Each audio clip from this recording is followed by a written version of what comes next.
আসসালামু আলাইকুম সুপ্রিয় দর্শক, আমি দাঁড়িয়ে আছি শ্রীপুর সুনাতি যে ব্রিজটি রয়েছে সে ব্রিজের এক প্রান্তে। আপনারা দেখছেন আমার পেছনে এখানে হাতির ঝিলের আদলে একটি ব্রিজ তৈরি করা হয়েছে। এই ব্রিজটি প্রায় ৩-৪ বছরের উপরে সময় লেগেছে এই ব্রিজটি করার জন্য। তো বড় দুঃখের বিষয়, ব্রিজটি করার পরও এই ব্রিজটি দুই মাথায় যে সংযোগ যে রাস্তা রয়েছে সেই রাস্তার কাজটি আজও পর্যন্ত করা হয়নি।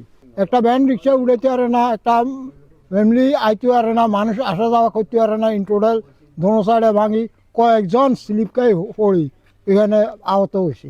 ব্রিজটি দিয়ে প্রতিদিন অসংখ্য স্কুলের ছাত্রছাত্রী থেকে শুরু করে অনেক ব্যবসায়ী এই ব্রিজের উপর দিয়ে চলাচল করে, অনেক গাড়ি নিয়ে এই ব্রিজের উপর দিয়ে চলাচল করতে হয়। বন্যার সময় মানুষ গাঙ্গে পড়া চুপ খাইয়া লাস্টে মানুষ এলাকাবাসী চাঁদা দিয়া বাঁশ আলা রস্তে দিয়া তারপরে পোল করিয়া কোনো রকম এখান দিয়া যাতায়াতে স্কুলে পোলা বান গেছে। কিন্তু এখন আমাদের একটা ডেলিভারি মহিলাও যদি নিতে হয়, আমরা 4 মাইল 5 মাইল ঘুরে তার লাকসাম বাজার নিতে হয়, যে আমরা একটা মেডিকেলে নিতে হয়।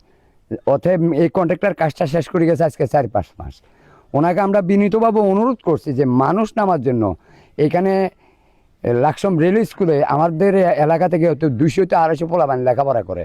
এই পোলাবানরা যাইতে পড়ে মাজা ভাঙিয়ে আজকো আমাদের এই ইউনিয়নের সভাপতি সাহেব হারুন সাহেব আসছে।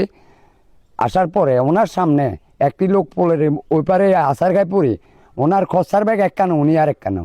এইভাবে কন্ট্রাক্টরটারে আমরা অনেক অনুরোধ করছি, কিন্তু আমাদের যাতায়াতের একটু পথ করে দেয় নাই। সেজন্যই এখান দিয়ে কোনো গাড়ি যাতায়াত করতে পারছে না, কোনো বিদ্যালয়ের ছাত্রছাত্রী যাতায়াত করতে পারছে না, কোনো ব্যবসায়িক ভাইরা নদীর এই পার থেকে ওই পারে তারা যাতায়াত করতে পারছে না। আমাদের রাস্তাটা করে গেছে প্রায় 3 বছর 3.5 বছর হয়েছে, কিন্তু আমাদের রাস্তা দিয়ে কোনো মানুষ চলাচল করতে পারে না। এবং কি দুই একটা গাড়ি মোটর গাড়ি আসে, তারা পড়ে যায়, স্কুলের বাচ্চারা পড়ে যায়। আমরা চাইতেছি যে আমাদের এই রাস্তাটা অতি দ্রুতভাবে আমাদের এটা কাজ করে দেওয়া হোক।